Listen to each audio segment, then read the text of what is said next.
국가란 무엇일까요? 일정한 영토를 보유하며 거기 사는 사람들로 구성되고 하나의 통치 조직을 가진 집단이라고 사전에서는 풀이하고 있습니다. 영토와 국민과 정부로 구성이 된다는 말입니다. 그러면 정부는 무엇일까요? 입법, 사법, 행정을 맡은 국가기관의 총칭 혹은 국가의 정책 및 집행을 맡아보는 행정부라고 역시 사전에서는 풀이하고 있습니다. 국가와 정부 그리고 대한민국 돌아보면 이 나라만큼 안온하고 정다운 국가 환경과 원만하고 다정한 정부로 수천 년을 이어온 나라도 드뭅니다. 문화적으로나 경제적으로나 군사적으로나 당시 세계 최고 선진국이었던 고구려, 백제, 신라 그리고 통일신라는 천년 동안이나 아늑한 국가 환경 속에서 안정된 정부를 유지했습니다. 발해의 용맹도 있었지요.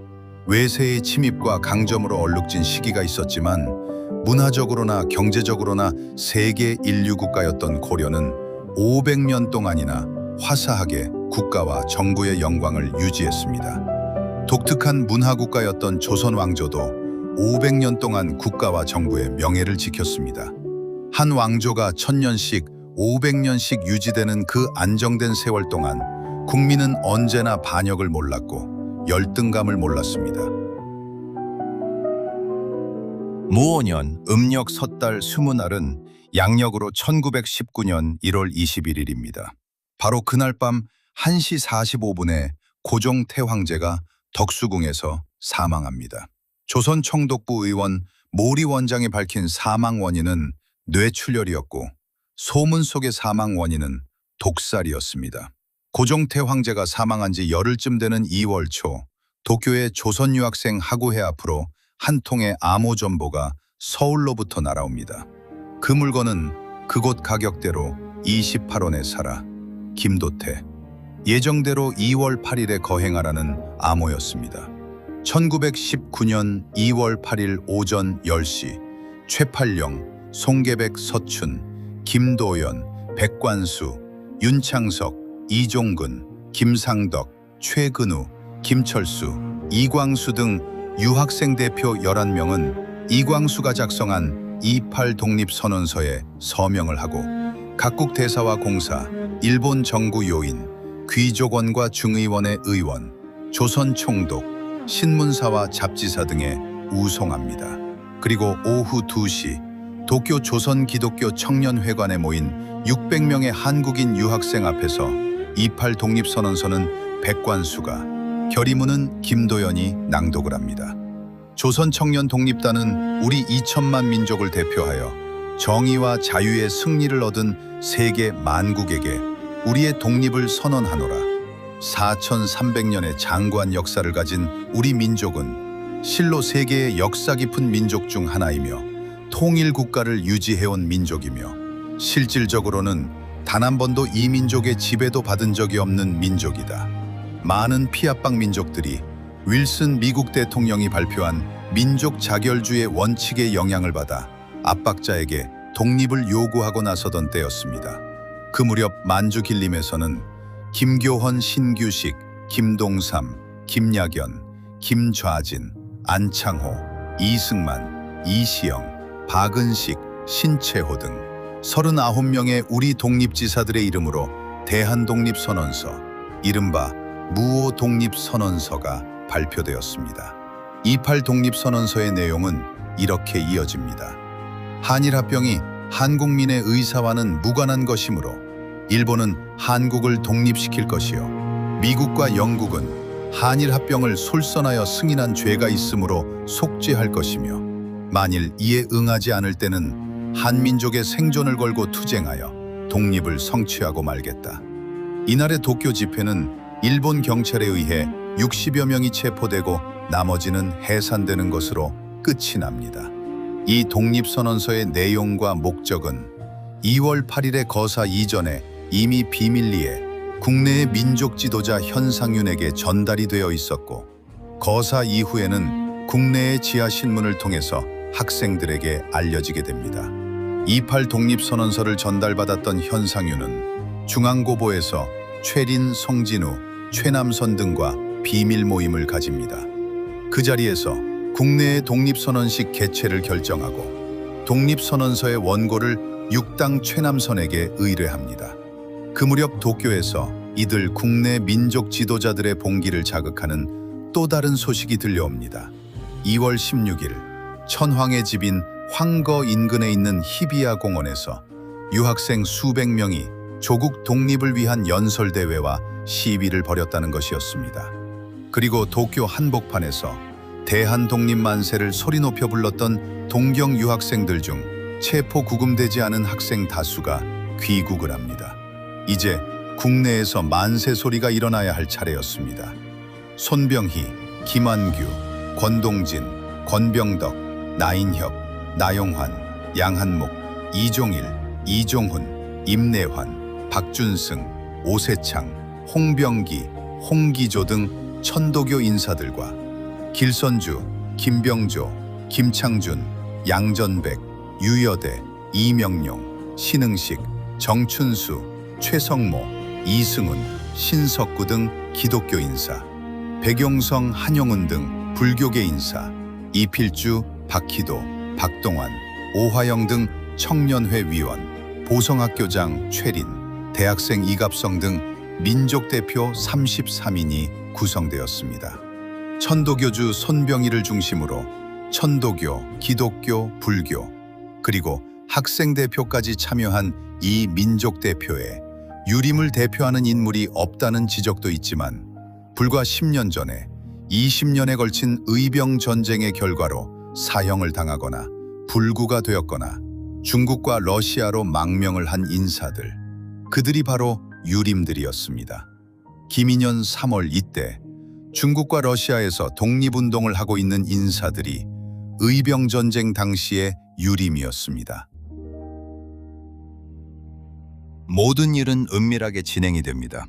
2월 27일 오후 6시 그날의 영업을 마치고 문을 걸어 잠근 보성사 인쇄소에서는 밤 10시까지 4시간 동안 2만 1천 장의 기미 독립선언서를 인쇄했습니다.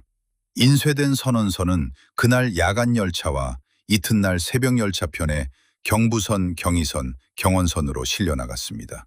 그 무렵 종로경찰서의 한국인 악질 형사 신철은 신의주 행경의선 열차에 실려가고 있었습니다. 신의주의 만주에 한국 독립군이 들어왔다는 정보가 있다며 출장 신청을 한 것이었습니다. 악질로 소문난 신철 형사, 그는 이때 그 생애 처음이자 마지막인 애국심을 발휘하고 있었습니다. 그는 보성사에서 독립선언서 인쇄하는 장면을 목격하고서도 차마 상부에 보고할 수가 없어 입을 다물었습니다. 서울에서 독립운동이 일어날 경우에 그것을 진압하지 않을 수 없는 입장이기 때문에 가짜 출장 이유를 만들어서 신의주로 피신하는 중이었습니다. 악질 형사의 마지막 양심이었던 것입니다. 그의 일제에 대한 배신은 3.1 만세운동이 일어난 직후에 탄로나 고맙니다. 그를 체포하러 온 헌병들 앞에서 신철은 청산가리를 먹고 자살을 합니다. 3월 1일 오후 2시 민족 지도자 33인 중에 29인은 오늘날의 인사동 하나로 빌딩 자리에 있던 요정태화관에서 기미 독립선언서를 낭독합니다. 기미 독립선언서를 낭독한 요정태화관. 이곳은 원래 매국노 이완용의 집이었습니다. 뜰 안에 고목의 벼락이 떨어지는 등의 변괴와 우한이 잇따르자 요정 명월관의 주인 안순환에게 팔아넘긴 것입니다. 안순환은 이 집을 명월관의 별관으로 사용하다가 태화관에 간판을 달았습니다. 기미 독립선언서를 낭독하기 직전 최리는 태화관 주인 안순환을 부릅니다. 안 사장, 종로경찰서에 연락해 주시오. 대한의 민족대표 33인이 독립선언식을 거행하고 축배를 들 것인즉 와서 확인하고 잡아가라 하시오. 안순환의 통보를 받고 긴급 출동한 헌병과 경찰 80명이 태화관을 포위한 가운데서 독립선언식이 거행됩니다. 기미 독립선언서를 낭독했고 장시 님의 침묵의 시인이자 승려인 만해 한영운의 선창에 따라 대한독립 만세 만세 삼창을 했습니다. 오등은자의 조선의 독립국임과 조선인의 자주민임을 선언하노라. 차로서 세계 만방에 고하여 인류평등의 대의를 극명하며 차로서 자손만대에 고하여 민족 자존의 정권을 영육해 하노라.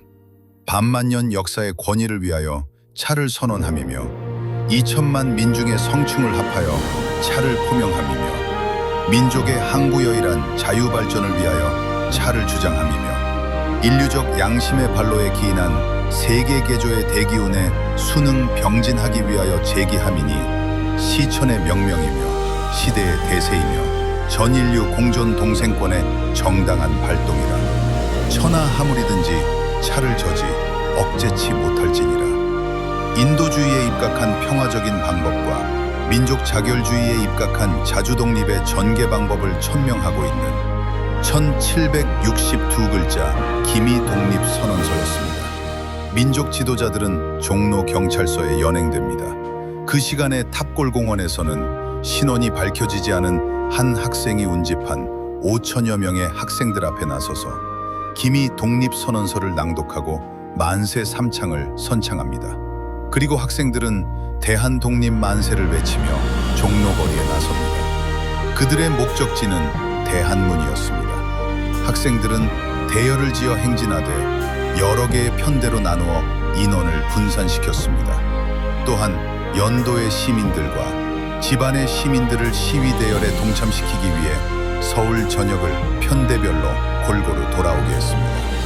제1편대는 창덕궁 종묘 동아연 초주식회사 총독부병원 배우계장 동대문 훈련원 황금정 명치정 본정을 거쳐 대한문에 집결하고 제2편대는 무교정 영성문 장곡천정 남대문을 돌아 대한문에 집결하고 제3편대는 황토마루 경복궁 조선보병대 서대문정 독립문 의주통 서소문정을 돌아 대한문에 집결하고 제4편대는 천도교 청본부 제동사거리 안국동 송현동 광화문 조선보병대 서대문정 이화학당을 돌아 대한문에 집결하십시오. 각자 소속된 편대를 이탈하지 말고 외경이 총칼을 휘둘러도 무력으로 대항해서는 안 됩니다. 여러분, 대한문에서 만납시다. 10서너 살에서 20살까지의 학생 5천 명이 탑골공원에서 동대문 방향, 독립문 방향, 남대문 방향 등으로 각기 편대를 지어 돌다가 대한문 앞에 집결하기로 한 것입니다. 각 편대별로 정해진 코스를 따라 대한문까지 만세를 부르며 가는 동안 연도의 시민들이 합류했고 종로통의 상인들이 가게 문을 닫고 합류합니다. 5천 명으로 시작한 시위대의 숫자가 금방 수만 명을 헤아리게 됩니다. 워낙 질서정연한 만세 행렬이어서 해산을 위해 투입된 보병 2개 중대, 기마병 1개 소대는 그저 해산하라는 경고만 할 따름이었습니다. 외경이 왼팔을 붙잡으면 오른팔만 들어서 만세를 부르고 오른팔을 붙들면 왼팔을 치켜들어서 만세를 부를 뿐 도무지 거칠게 저항을 하지 않았습니다. 해산작전에 나선 군경들도 더 이상 어쩌지를 못하고 대한문까지 시위대열을 호위해주는 꼴이 되고 맙니다. 이윽고 대한문 앞에 당도한 수만 명 만세 행렬은 일제히 무릎 꿇고 엎드렸습니다. 고종태 황제의 빈전을 향해 3번 절하고 반드시 독립을 이루어내겠다고 마음으로 다짐을 했습니다. 대한 독립 만세를 외치며 질서 정연하게 행진해와서 마침내 대한문에 이르러서는 숙연하게 엎드린 수만 명의 대한인들. 그날의 그 만세 운동은 어쩌면 하나의 경건한 의식이었습니다. 그러나 이 비장한 의식은 일본 군대와 기마경찰들에 의해 강제 해산이 되고 맙니다. 만세 군중들은 다시 편대를 이루어 정동의 미국 공사관, 영국 공사관, 그리고 외성대 조선총독부 등지로 몰려가게 되고 진고개에서 외성대 길목을 막고 있는 일본 군경과 시위대는 충돌을 하게 됩니다. 김인년 3월 1일, 이날 체포 구금된 학생과 시민의 수는 130여 명이었습니다. 한 가지 특이한 광경은 시위대의 학생과 시민이 체포 연행될 때도 오로지 만세만 부를 뿐 반항을 하지 않고 순순히 잡혀가 주어서 포승줄이나 수갑이 전혀 소용이 없었던 점이었습니다. 민족의 재전으로 상징되는 대한문 앞에서 비장한 민족의식을 치른 뒤에 자존심 접지 않고 당당하게 일제라는 야수의 심장 속으로 걸어 들어갔던 것입니다. 그것은 일제의 경찰들을 불러놓고 그들이 보는 데서 당당하게 독립선언식을 개최한 뒤 의연하게 잡혀 들어간 민족 대표들의 모습과 함께 김인현 3월 1일 오후에 한민족이 그린 두 폭의 아름다운 민족화였습니다. 3월 1일에 시작하여 4월 말에 끝난 김인현 3일 만세운동. 이 두 달 동안 전국 218개 시군 중 211개 시군에서 연 인원 200만 명이 1,500여 차례의 만세운동에 참여하게 됩니다. 비폭력 만세운동에서 폭력 유혈 사태가 발생하기 시작한 것은 일제가 강경 진압을 하기 시작한 3월 중순 이후였습니다. 장날 장보러 나왔다가 만세 부르는 백성들을 해산시키기 위해 장터 한복판으로 기마경찰의 말발굽이 내닫고 주동자를 색출하기 위해 마을마다 집집마다 경찰들이 뒤지고 다녔습니다. 주동자 추종자 할 것 없이 무차별 폭행을 하고 무분별 체포 구금을 하였으니 아무리 순박한 백성이라 해도 분노하지 않을 수 없었습니다. 멀쩡한 몸으로 붙잡혀갔던 가족이 찢어지고 부러진 만신창이 몸이 되어 실려 나오고 면회온 가족에게 옥중에서 날마다 핏발레를 내놓던 사람이 어느 날인가 주검으로 실려 나오니 아무리 냉정한 백성도 그야말로 환장을 하지 않을 수 없었습니다. 곡괭이에 사배, 나세, 호미를 든 농민들이 총칼로 중무장한 헌병분견대로 몰려가 폭행과 고문을 항의하다가 충돌이 일어나고 무고한 양민을 구속하고 있는 경찰서를 찾아가서 항의하다가 충돌이 일어나고 그러나 곡괭이와 삽이 총칼을 당할 수 없었고 훈련되지 않은 백성이 훈련된 헌병과 경찰을 이겨낼 리 없었습니다. 가족이, 이웃이, 동지가 피를 흘리며 쓰러지는 것을 보고도 후퇴하는 사람이 가족이요, 이웃이요, 동지라 할 수 없는 일이었습니다. 성난 군중은 토지조사 과정에서 농민에게 피해를 준 면사무소를 습격하여 토지대장과 세금대장을 불지르고 농토와 가혹한 세금을 수탈해간 동양척식 주식회사 지점을 불질렀습니다. 일제의 대응은 무차별 발포와 무차별 사륙이었습니다. 상인들이 가게 문을 닫고 공장 노동자들이 파업을 하고 백정들이 파업을 하고 기생들이 파업을 하고 모두 일손을 놓고 거리로 나섰습니다. 김인현의 그 3월과 4월 체포된 사람이 4만 6천여 명, 부상자가 1만 6천여 명, 사망자가 7,500여 명이었고 49개의 학교와 교회, 715채의 민가가 불에 탄 잔혹한 2개월이었습니다. 한국인이 중국 연변 조선족 자치구를 여행할 때는 성지순례하듯 거의 반드시 빼놓지 않고 방문하는 도시가 있지요. 해란강 흐르는 용정, 3.1 만세운동 유적지입니다. 3.1 만세운동을 얘기하면서 순국처녀 유관순을 떠올리지 않을 수 없습니다. 3.1 운동사에서 가장 처참한 현장으로 기록되는 경기도 수원, 화성의 제암리도 기억해야 합니다.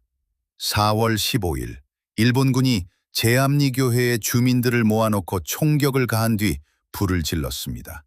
제암리에서 23명이 희생되고 마을의 민가 30여 채가 불탔습니다. 일제가 완전 무장한 2개 사단 이상의 병력으로 탄압한 3.1 운동의 만세 소리는 처음 일어난 때로부터 2달이 되는 4월 말에 완전히 잦아듭니다. 그러나 일제 군경의 총칼 앞에 맨주먹으로 만세를 부르면서 혹은 무자비하게 폭행당하고서도 다시 일어나 항거를 하면서 민중들은 자신이 역사의 객체가 아니라 주체임을 깨닫게 됩니다. 통계상으로는 200만 명이 가담했다고 나타나 있지만 일부 친일파를 제외하고는 거의 모든 국민이 몸으로 마음으로 가담한 3.1 만세운동. 우리 민족 5,000년 역사에서 이처럼 온 민족이 한 마음 한 뜻으로 봉기한 적은 없었습니다. 그때 국민들은 바로 자신들이 역사를 바꿀 수도 있고 새 역사를 개척할 수도 있다는 자부심을 가지게 됩니다. 민간 임시정부가 국내외에서 수립된 것은 3.1 만세운동 기간이었습니다. 서울, 블라디보스톡, 간도, 상해 등지에서 수립되어 조직적인 독립활동을 시작했습니다. 이들 임시정부가 통합되어 단일정부인 대한민국 임시정부로 출범한 것은 1919년 9월 11일이었습니다. 오늘날 대한민국이 기념하는 대한민국 임시정부 수립일은 4월 11일입니다. 그때부터 우리는 더 이상 일제의 속국이 아니었습니다. 3.1 만세운동으로 하여 가장 크게 위협을 받은 것은 영국과 일본의 식민지 정책이었습니다. 3.1 만세운동을 좋게 보는 일본인이 많았습니다. 탄압의 방식을 두고도 야만적이었다고 비난하는 소리가 높았습니다. 외신을 통해 한국의 만세운동 소식에 접한 영국의 식민지들, 이를테면 인도, 이집트, 실론, 미얀마, 아일랜드 등지에서 우리의 3.1 만세운동과 유사한 반영 시위운동을 벌이게 됩니다. 중국에서도 제국주의에 반대하는 오사운동이 일어납니다. 산동성 청도 문제를 둘러싼 외세 배격운동이 북경에서 결집하여 천진, 상해, 항주 등지로 퍼져나갔습니다. 뒷날 인도의 시인 타고르가 도쿄에서 만난 한국인 유학생에게 한국은 동방의 등불이라 했던 것도 바로 이 3.1 만세운동이 인도의 비폭력 무저항 반제운동에 미친 영향을 평가한 것이라고 할 수 있습니다. 언론인 천관우는 3.1운동은 우리 근대 민족운동사의 큰 호수이다. 이 이전의 모든 민족운동의 물줄기가 이리로 흘러들고 이 이후의 모든 근대 민족운동이 여기서 흘러나간다고 했습니다. 한 국가의 자존심은 그 나라 헌법의 전문에 실리게 마련입니다. 1948년에 제정된 이래 우리의 헌법은 여러 차례 개정이 되고 전문 또한 몇 차례 개정이 되었지만 변하지 않은 내용이 있습니다. 3.1 정신이 우리 민족 정신의 본류라는 것입니다.